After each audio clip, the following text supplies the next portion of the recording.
한글로 영어를 하는 아이들 나와서 잠깐 이제 몇 달 됐나요? 이제 2개월 됐는데 우리 아이들이 어린이주일이고 그래서 그 이벤트로 오늘 아이들이 얼마나 한 것보다도 아이들이 어떻게 열심히 했는지 한번 우리 보는 시간을 갖도록 하겠습니다.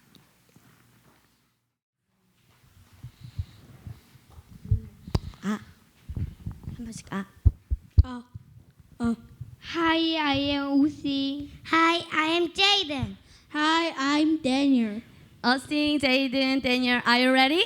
Yeah. Okay. 백설공주와 일곱 난장이 Snow White and the Seven Dwarfs.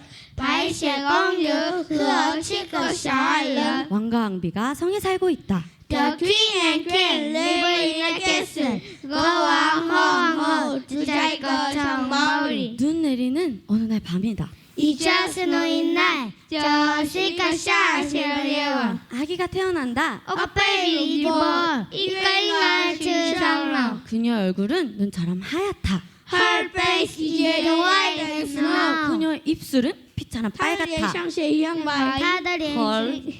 Her lips are as red as blood。她的嘴唇像血一样红。 선생님이 중국어를 못 기다렸어요.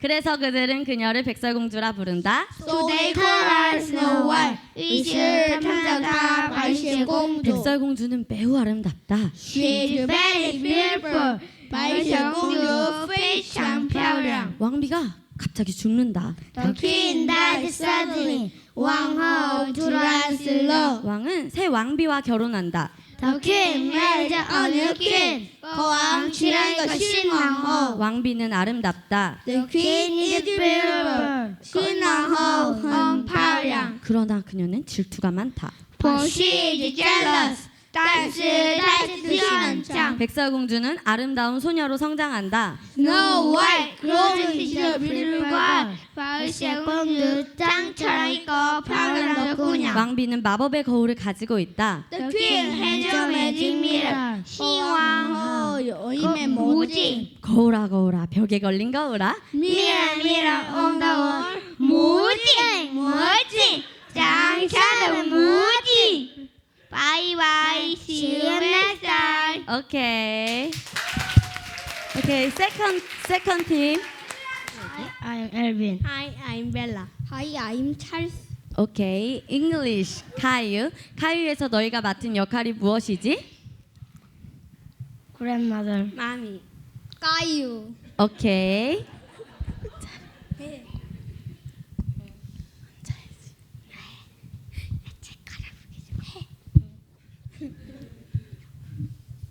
오케이. 카유. 과자를 만들어요. Caillou makes cookies.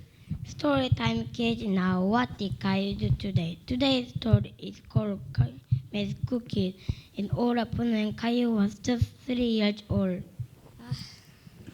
재밌게. 해요? 네. 라, 라, 라, 라, 라, 라, 라, 라. Caillou, you have to play quietly now. Rose is gonna take a nap. Caillou, But I want to play. you can still play, just do it quietly. Caillou felt the big Caillou was raging much fun as being noisy. Caillou, I ask you to play quietly. Cookies. I want cookies. I'm hungry. So Caillou went to the kitchen.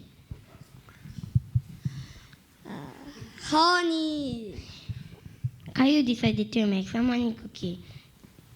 And so Caillou got to work, baking a whole bunch of honey cookie. Pet ones, skinny ones, bright ones, and round ones. Oh, Caillou, what are you doing? I'm making cookies. Look at the mess you made. Do you want to help mommy clean it up? Yes, mommy, me and you. 오케이. 생활 중국어 쉬용어 한위. 자. 인사.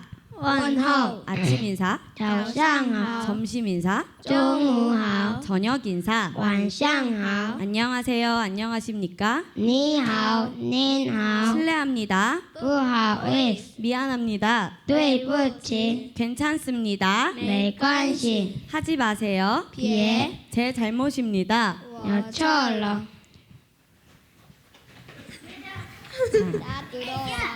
용서하세요. 请原谅我， 용서하세요. 请原谅我， 오케이. 섭섭합니다. 但舍不得， 축하합니다. 祝贺你， 환영합니다. 欢迎你， 제 실수입니다. 这是我的失误， 후회스럽습니다. 真后悔， 잠깐만 기다려주세요. 请稍等， 걱정하지 마세요. 别担心 다 了， 잘 될 겁니다. 一切都会好的， 힘내세요. 加油！Finish。 오케이. I'm Anna. I'm Nora I'm Joy. 오케이. Asos favors. 여우와 포도. The fox and the grapes. One very hot day, a thirsty fox saw some ripe grapes in a garden. He said to himself, "How lucky I am! On a hot day like this, ripe grapes will be much nicer than cool water." Then he walked quietly into the garden and jumped up at the grapes. But the fox just missed them. He tried again and again, but every time he couldn't get the grapes. Finally, the fox stopped trying. He said, "I won't try anymore. The grapes are probably sour. It is easy to hate what you cannot help." 오케이. 一说一语. 여우와 포도. 狐狸和葡萄，有一天天气很热，一只狐狸很渴，它经过一个院子，看到里面有一些熟透的葡萄，它对自己说：“我多么幸运啊！在这么热的天气里，吃葡萄比凉水要舒服得多了。”于是他悄悄地走进院子里，跳起来去勾那些葡萄，但是他却没勾到。于是他又试了一次又一次，但是每次都没摘到葡萄。 오케이.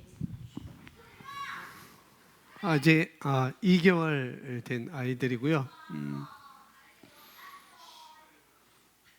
이제 그 고학년 아이들 같은 경우에는 어떤 설명 없이 그 영어와 중국어로 이수보아를 그 해냈는데 이미 내용은 한글의 내용은 이미 다 숙지하고 있고 그 숙지한 상태에서 어떻게 진행된지를 영어로 그들이 말을 하게 된 것 같고요.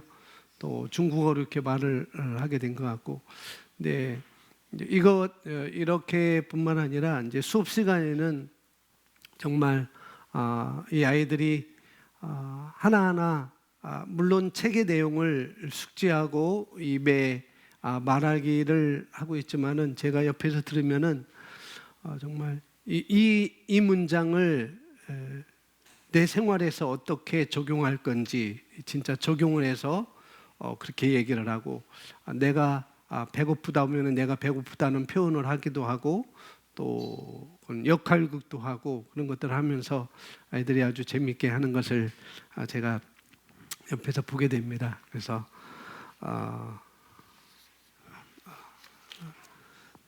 아주 그 탁월한 아이들 또 많은 아이들이 있지만은 이제 그 시간이 제가 너무 오늘은 또 예배 마치면은 바로 부산 비가 오지만 우리는 상황을 다스리고 아까운 호텔에서 잠만 자고 나가는 것보다도 비가 오면은 그 좋은 호텔에서 체크아웃 시간까지 그냥 뒹굴고 누워 있고 그것도 좀 괜찮다 싶어가지고 이제 저희는 진행하기로 했습니다. 오늘은 뭐 어린이 주일 이렇게 얘기를 하고 그러는데 뭐 특별히 뭐 어린이 주일, 어버이 주일, 스승의 주일을 해서 거기에 맞는 메시지를 저희가 전하는 것도 아니고 일본 기존 교회들은 뭐 그렇게 하기도 하는데 뭐 우리는 늘상 해왔던 대로 그렇게 말씀이 오늘 진행되겠습니다. 저와 여러분의 삶은 우리가 삶이 있잖아요. 저와 여러분의 삶이 있는데 그 삶은 우리 자녀들에게 메시지가 된다는 거죠. 아버지의 삶이 아들, 딸에게 메시지가 되는 것이고, 엄마의 삶이 자녀들에게 메시지가 되는 것이죠. 그러니 우리나 자녀들이나 뭐냐면은 중요한 것은 마인드라는 거예요. 마인드. 그래서 내 삶이 우리 자녀들에게 메시지가 된다는 것.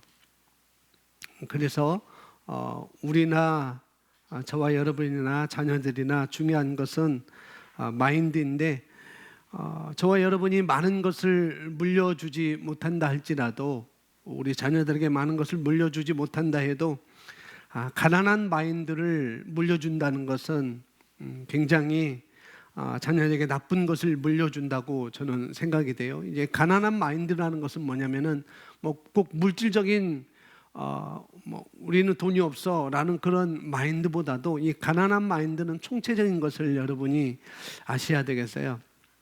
못한다는 것도 가난 안에 가난 속에 저는 포함된다고 이렇게 말씀을 드릴 수 있겠고, 나는 약하다라는 그것도 가난 속에 저는 넣고 싶어요. 그래서 가난한 마인드라는 것은 굳이 내가 이 세상 떠날 때 우리 자녀들한테 시집을 보내거나 유산을 물려줄 그런 물질적인 것보다도 총체적인 것을 말하고 있다는 걸 여러분이 아시면 좋겠습니다. 그래서 이 가난한 마인드를 물려주는 것은 우리 자녀들에게 가장 나쁜 것을 물려주게 된다는 거죠.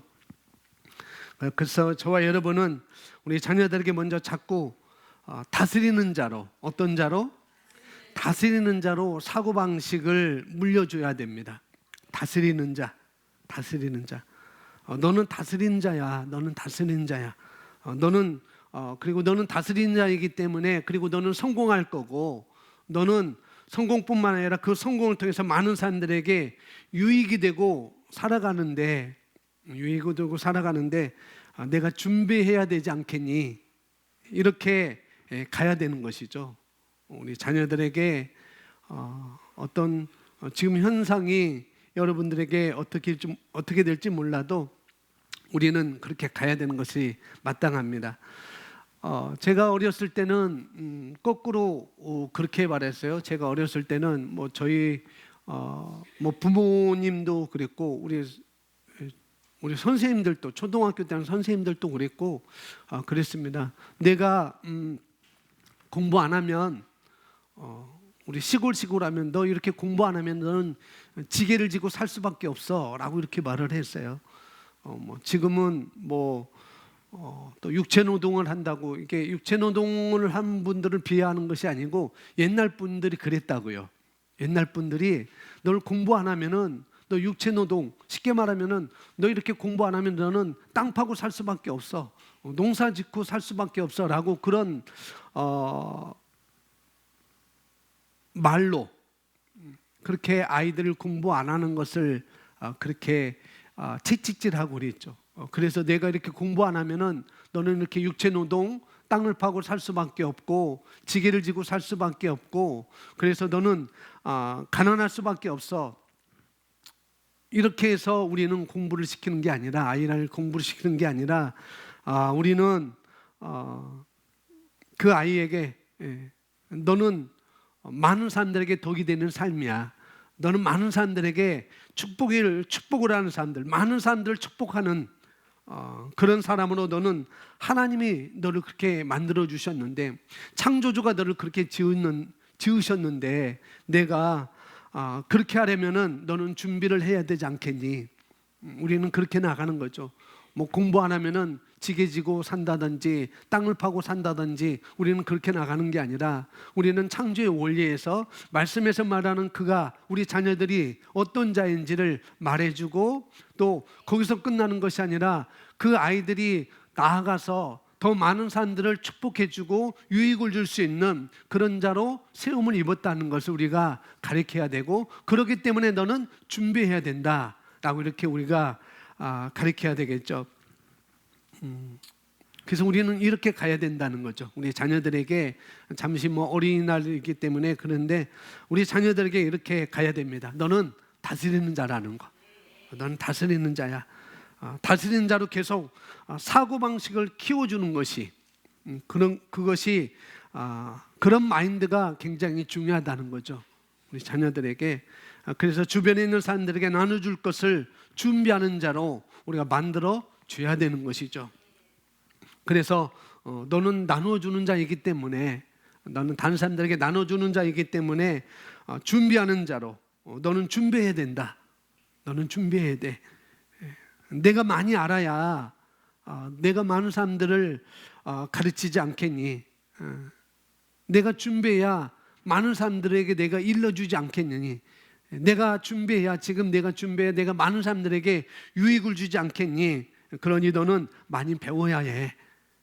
라고 우리는 말하는 거죠. 여기서 많이 배운다는 것은 잡다한 것을 많이 배우는 게 아니고 정말 나가서 다른 사람에게 유익을 줄 수 있고 축복을 줄 수 있는 그런 것을 배우는 것이죠. 그리고 너는 결국 세계적인 사람이니까 오늘 말한 것처럼 오늘 배워야 되지 않겠니? 너는 세계적인 사람이야. 그래서 너는 오늘 배워야 돼. 그러니까 우리 부모가 우리 자녀들에게 언어를 가르치는 것은, 세계적인 언어를 가르치는 것은 너무나 중요한 일이라는 것이죠. 이 시대는 그렇다는 거죠. 이 시대는 옛날에는 뭐 안 그랬을지 몰라요. 옛날에는 뭐 그냥 뭐 글씨만 잘 써도 면석이 한다고 그렇게 했으니까, 그래서 뭐 펜글씨를 많이 배우고 붓글씨를 많이 쓰게 하고 그랬거든요. 뭐 글씨만 잘 써도 그런 면석이 한다고 그랬어요. 근데 이 시대는 그런 게 아니라는 거죠. 정말 이 시대는 정말 중요한 것 중에 하나가 세계적인 언어를 가리키는 거라는 거죠. 그것이 영어일 수도 있고 또 중국어일 수도 있고 또 여러 가지가 될 수 있겠죠. 여러분 성도님들이 보는 시각에서, 우리 성도님들이, 여러분들이 각자 보는 세계 안에서 우리 아이에게 맞는 것을 가르쳐야 되는 것이죠. 그런데 이것은 우리 부모님들이 먼저 봐줘야 된다는 거죠. 먼저 볼 수 있어야 된다는 거. 먼저 봐야 됩니다. 앞서 봐야 되고, 그래서 그 아이는 지금 그걸 배우고 싶지 않을 수도 있어요. 지금 아이는 배우고 싶지 않을 수도 있어요. 그런데 이건 부모가 봐야 되는 거예요. 부모가 봐야 돼서 부모가 앞서 봐주고 그게 우리 부모의 역할인 거라는 거죠. 먼저 보고 부모가 오히려 애가 못하는 장면만 바라보고 우리 눈으로, 우리 시각으로 우리 아이가 못하는 장면만 바라보고 너 이래가지고 뭐가 되겠니? 너 이래가지고 뭐가 되겠니? 라고 그렇게 작은 그림을 그리면, 그런 작은 그림, 너 이래가지고 뭐가 되겠어? 라는 이런 작은 그림을 그리게 되면은 아이는 절대 그 그림을 벗어날 수가 없다는 거죠. 절대적으로. 지금 엄마가 보지 못하는 것을, 그 아이에 대해서 엄마가 보지 못하는 것, 그 아이에 대해서 아빠가 보지 못하는 것을 어떻게 그런 그림을, 내가 보지 못하는 그런 그림을 어떻게 아이가 볼 수 있겠어요? 그래서 그 아이는 당연히 자기의 작은 세계에 갇혀버릴 수가 있는 것이죠. 그런데 큰 그림을 보여주는 것, 그런 큰 그림을 주는 것, 너는 다스리는 자라는 것, 너는 다른 사람들에게, 너는 많은 사람들에게 축복을 주는 자고 나눠주는 자라는 것을 우리가 가르쳐주는 것이죠. 그것이 바로 우리 큰 그림을 보여주는 것이 저와 여러분, 여기 자녀를 둔 우리 부모님들의 역할 중에 하나라고 볼 수가 있습니다. 너는 큰 사람이 될 거야. 너는 큰 사람이 될 것이고, 너는 세계적인 무대에서 일하게 될 것이고, 그래서 너는 언어가 필요한 거야. 그래서 분명히 이런 언어 교육은, 이런 언어 교육, 또 뭐 아주 급박하게, 아주 강력하게, 물론 그런 언어를 가르쳐야 되는데 물론 그런 거에 대해서는 저보다도 여러분들이 더 아실 것이고 더 필요하다는 것을 잘 아시겠지만은 이 언어 교육이라는 것은 뭐냐면은 급박하게 강력한 그런 단기간보다도 아주 즐기면서 길게 하는 것이 좋다는 것이죠. 예능도 마찬가지고요. 예능도 마찬가지고 언어 교육도 마찬가지라는 거죠. 하루아침에 뭘 하려고 하는 것은 우리의 잘못된 판단이고 똑같습니다. 물론 뭐 우리가 이제 한글로 영어를 하고 있지만 한글로도 영어도 마찬가지라는 거예요.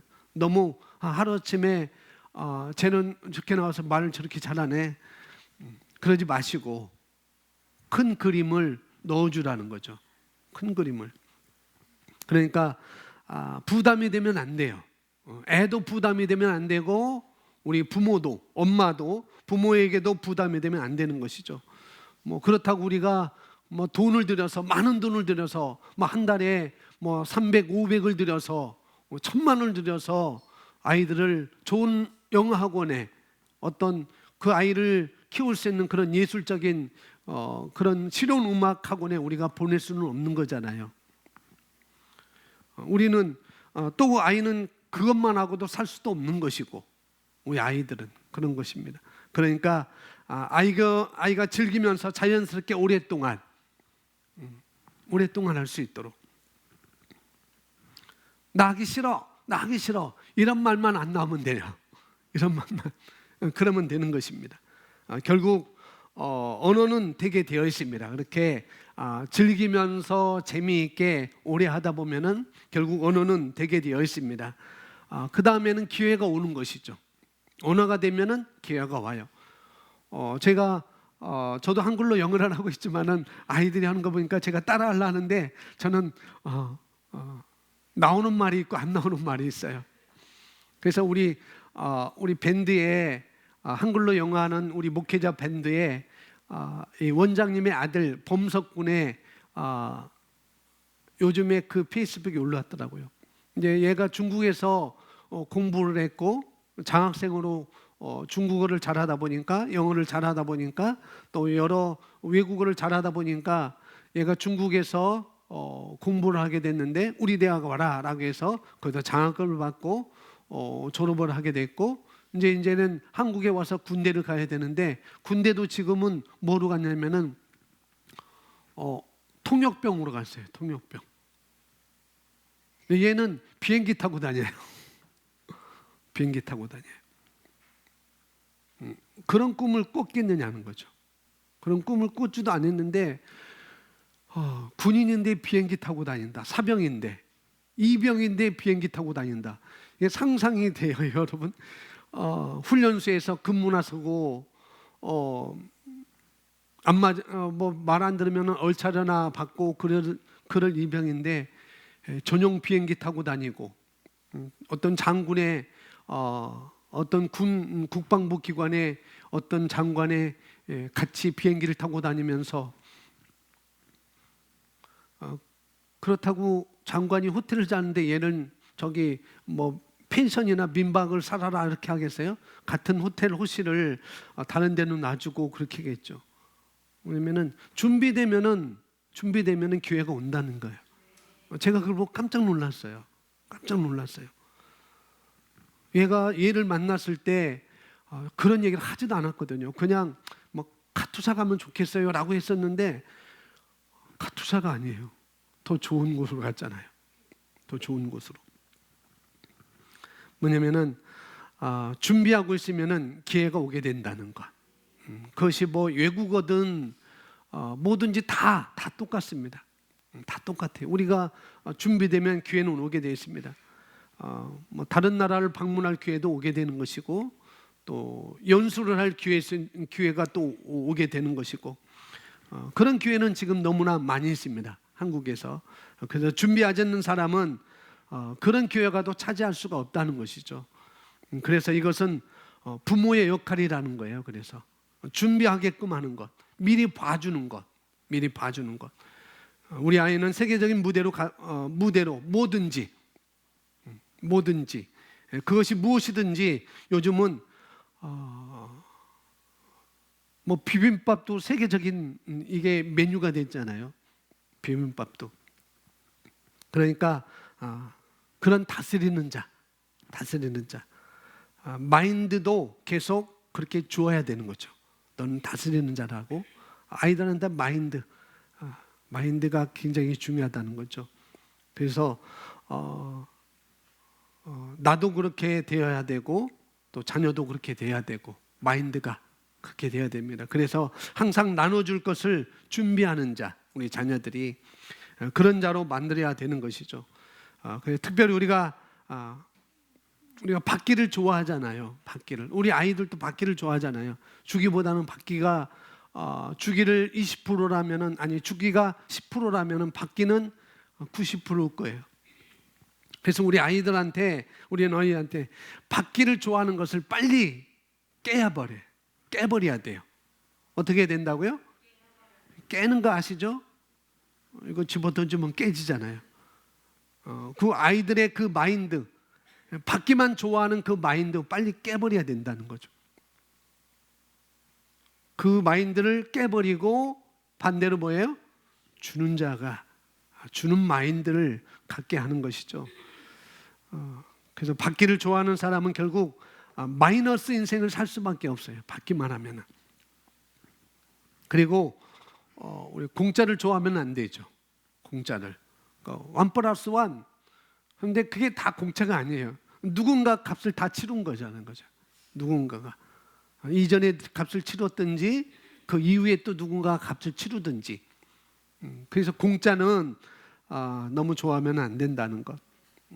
그리고 우리는 다스리는 자이고 우리는 주는 자인데 받는 것에 연연하면 우리는 안 되겠죠.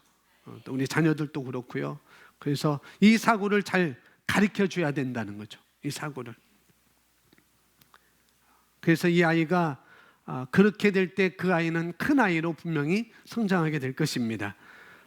큰 세상을 보고 다스리는 자로, 주는 자로 크게 되는 거예요. 주는 자로. 그러면은 그 아이는 크게 됩니다. 그래서 받기보다는 주는 자로. 그래서 예수님도 말씀하셨고 그 예수님의 말씀을 빌어서 사도 바울도 말씀합니다. 받는 것보다 주는 것이 복되다라고 사도행전 20장에서 말씀하고 있잖아요. 예수님이 하신 말씀을 그대로 사도 바울도 가져다가 똑같이 다시 한번 말씀을 해주고 있습니다. 그러면 먼저 아이를 받는 자보다 주는 자로 가리키려면은, 그럼 우리 아이를 받는 것을 깨트리려고 한다면은 어떻게 하면 될까요? 내 아이를 주는 자로, 받는 자가 아니고 받기만 하는 자 아니고 주는 자로 그 아이에게 가르치려면은 어떻게 해야 되겠느냐는 거죠. 어떻게 하면 될까요? 네? 어떻게 하면 돼요? 그렇죠.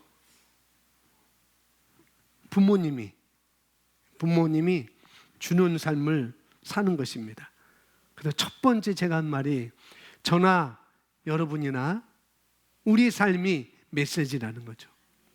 그 아이가 어떻게 사는지 메시지를 전달해 주는 것이 바로 우리 삶이라는 거죠. 그래서 그 아이가 주는 자로 살게끔 하는 것은 부모인 우리가 주는 자로 사는 거예요. 받기보다는. 물론 받을 때는 받아야 되겠죠.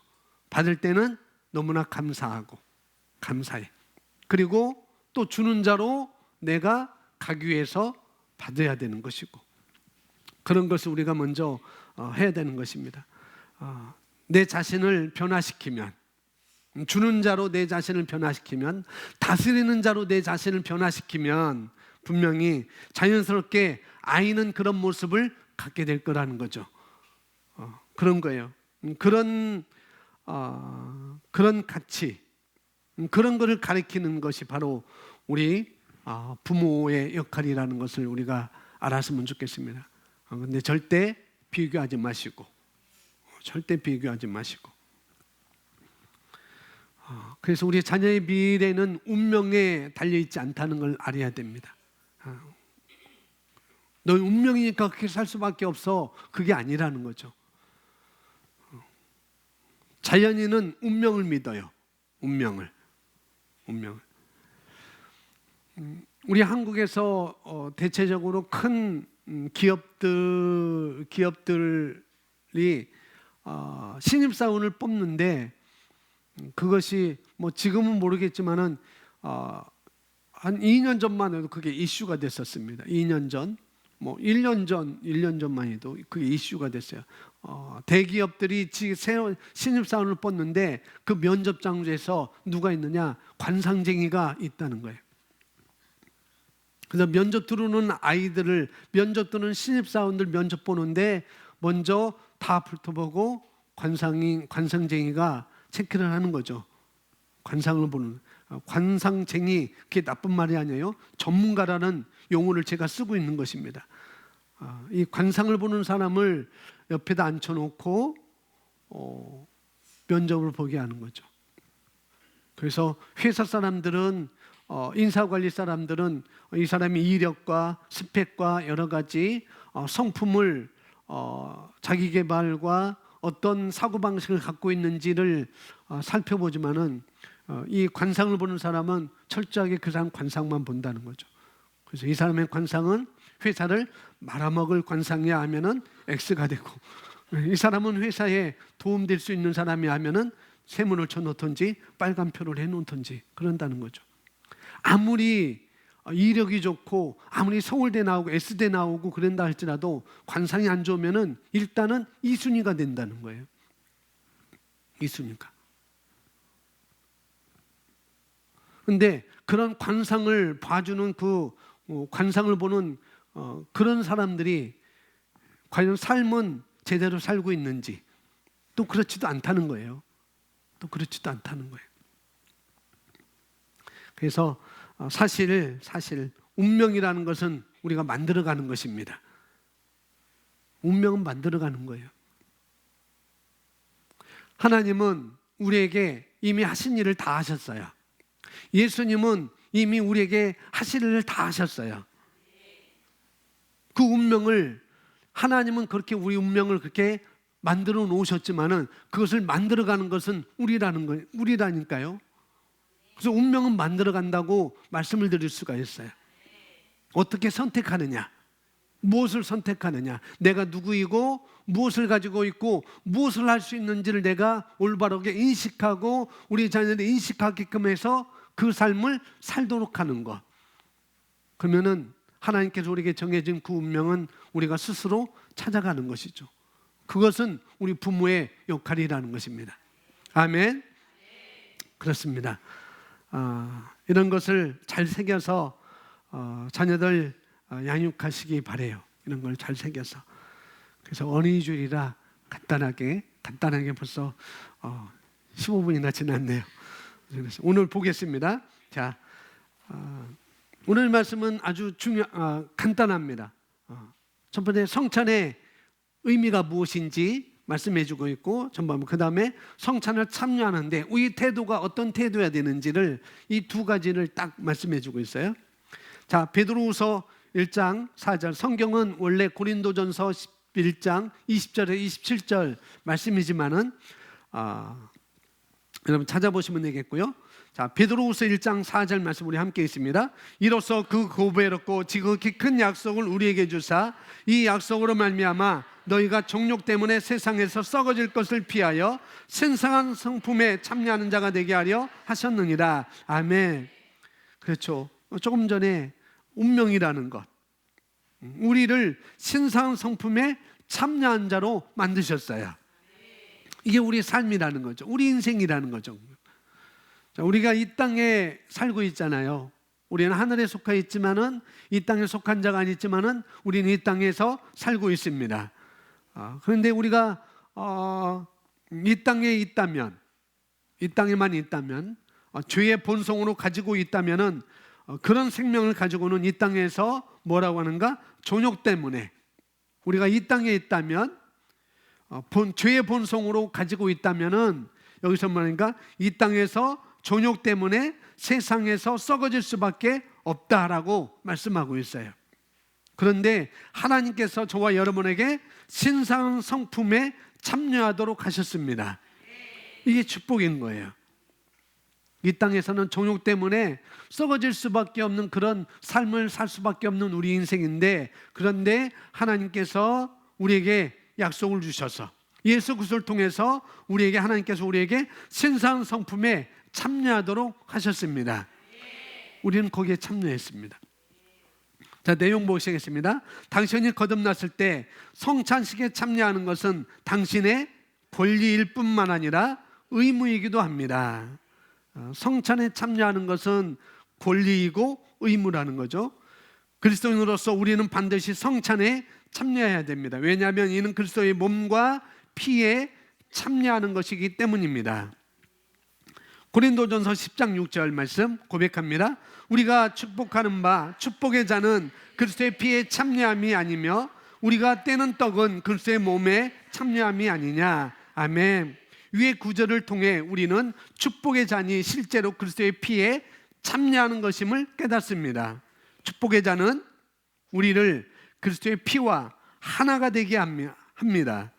또한 성령님과의 연합으로 데려갑니다.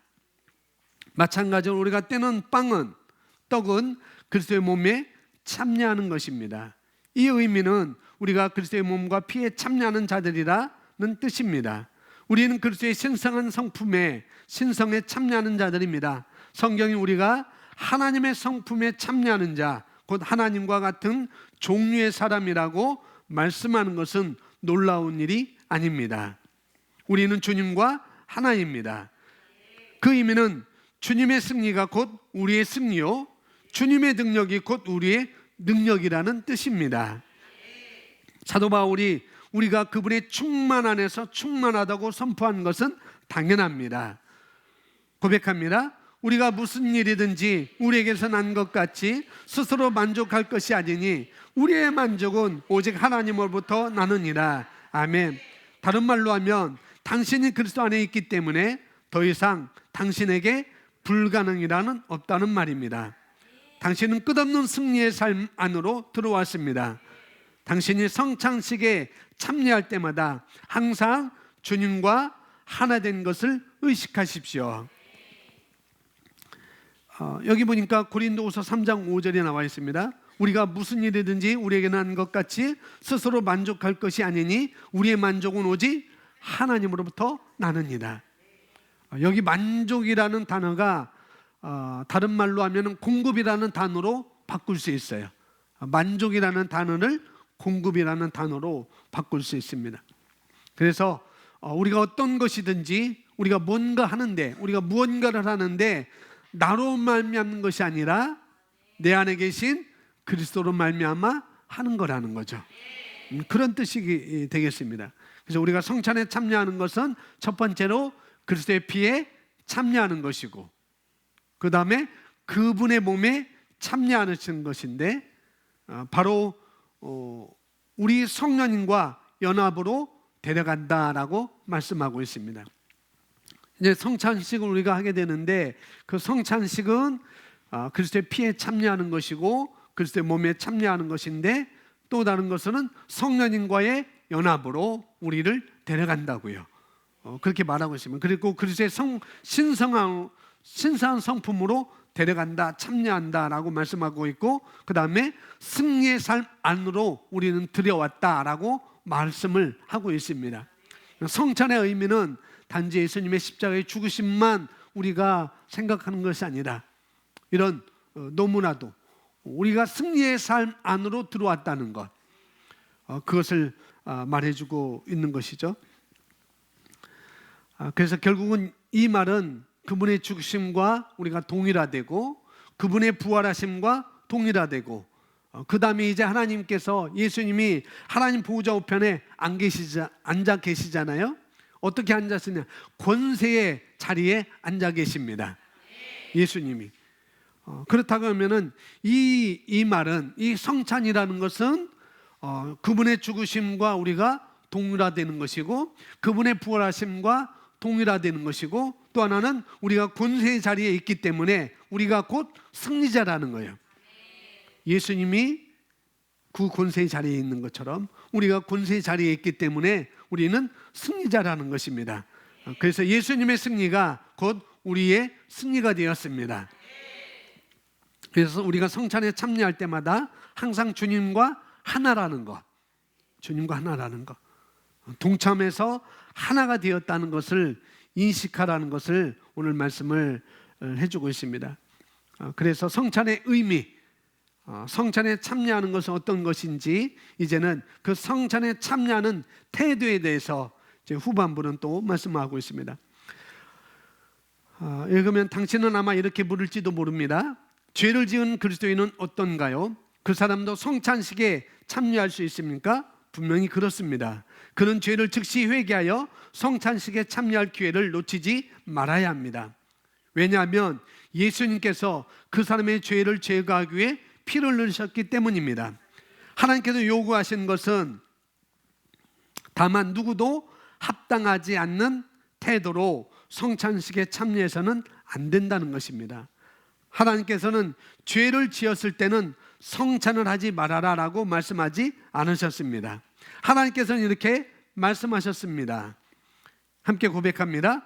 그러므로 누구든지 주의 떡이나 잔을 합당하지 않게 먹고 마시는 자는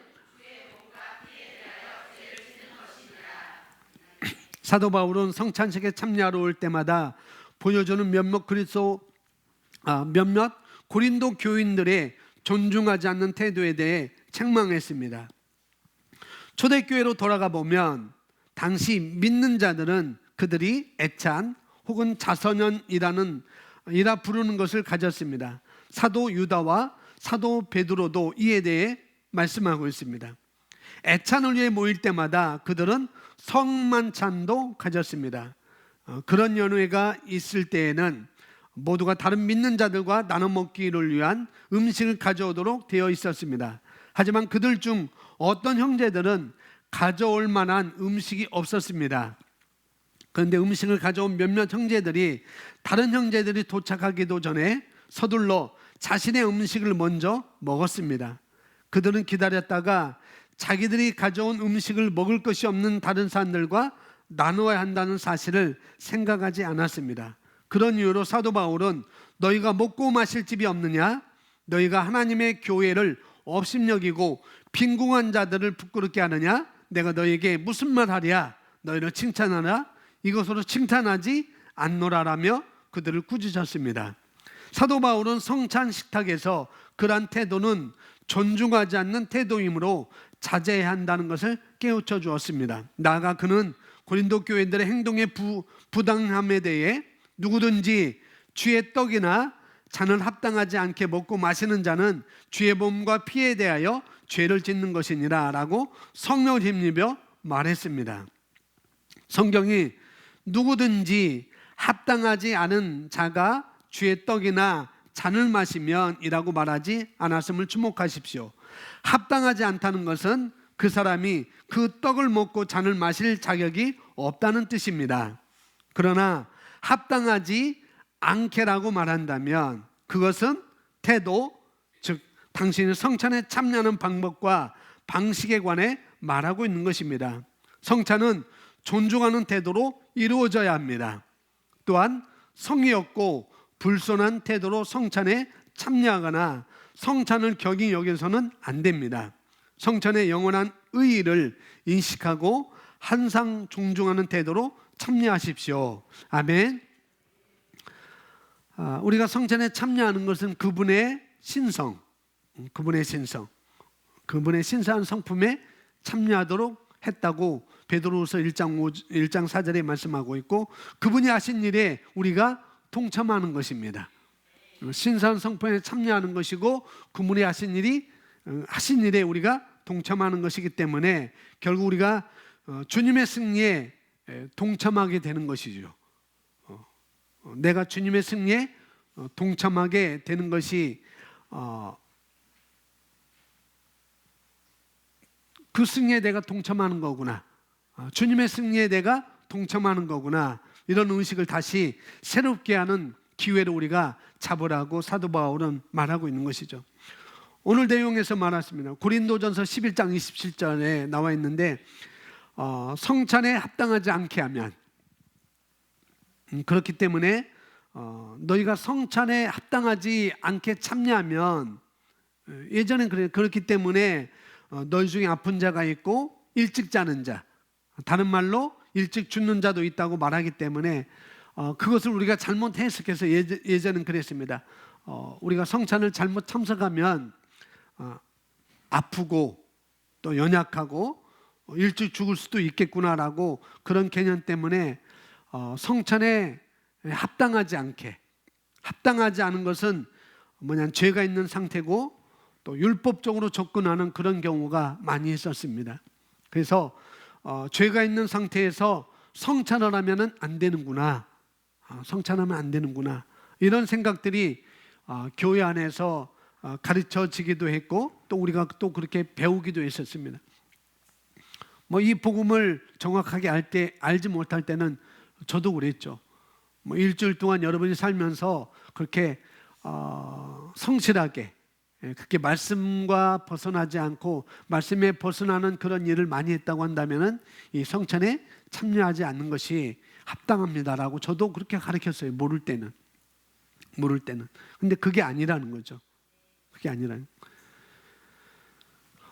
여기서 죄라고 하는 것은 구원받았음에도 불구하고 혼적인 부분에 프로그램된 것, 그런 옛습성, 그리고 잘못된 정보들로 인해 짓는 자범죄를 말하고 있는 것입니다. 원죄를 말하고 있는 것이 아니라 자범죄를 말하고 있는 것이죠. 그런데 이 자범죄는 회개하면 끝나는 거예요.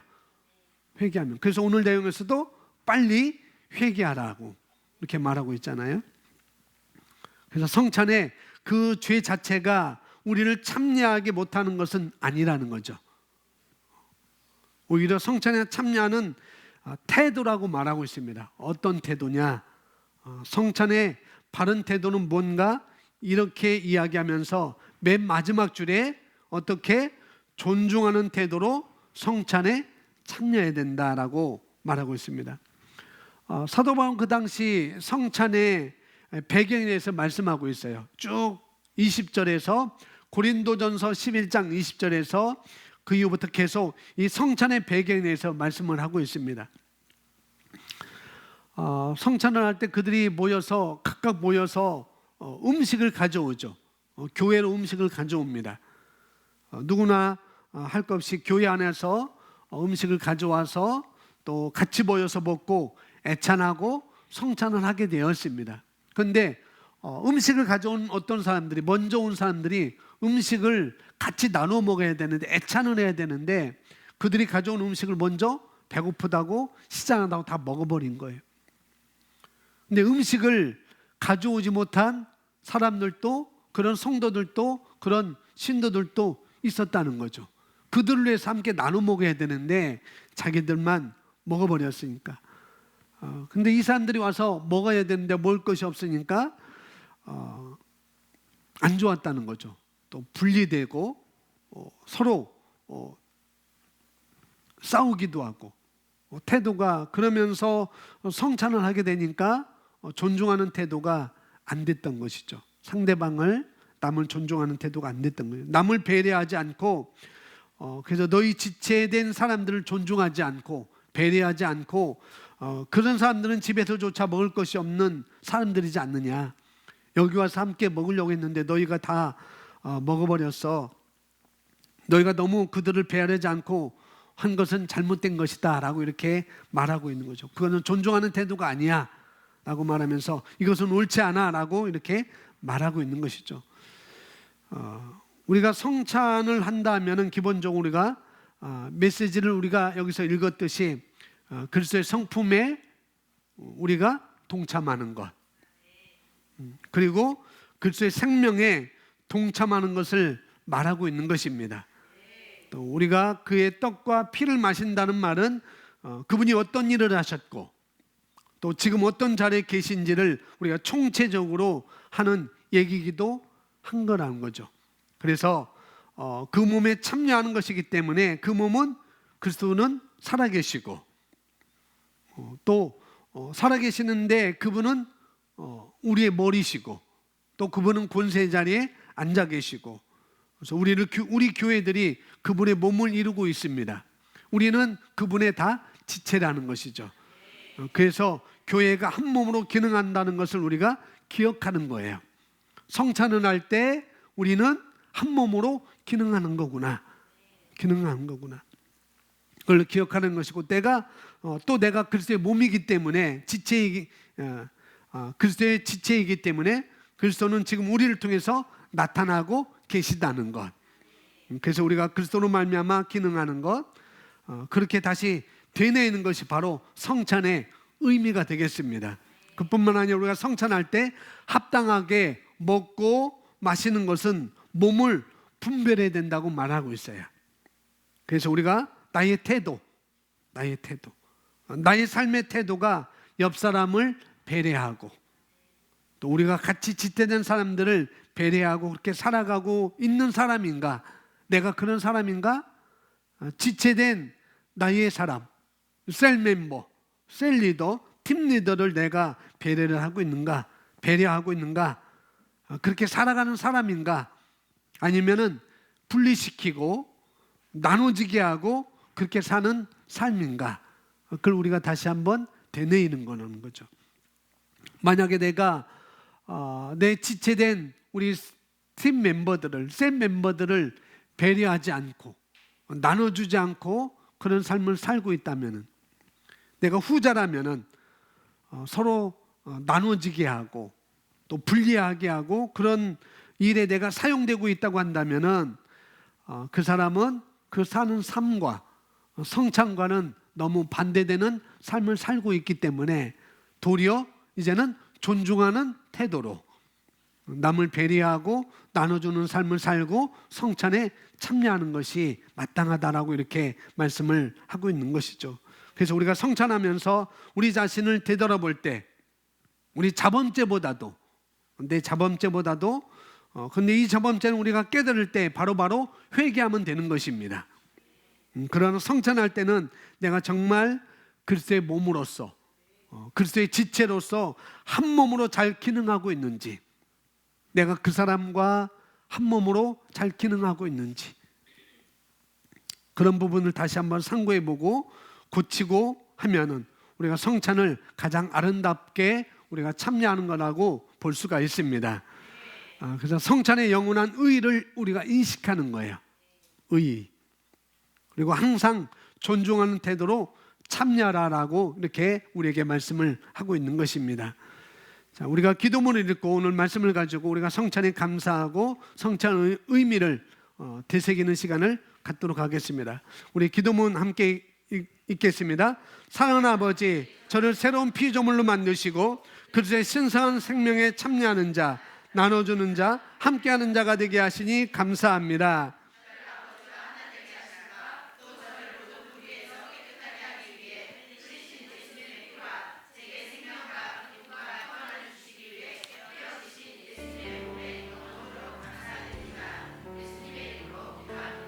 아멘.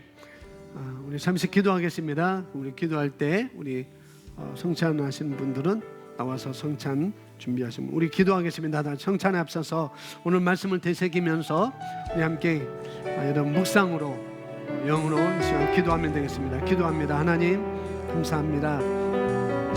이 시간 우리가 주님의 성찬에 참여합니다. 그리스도의 몸에 참여하는 시간을 우리가 가지려 합니다.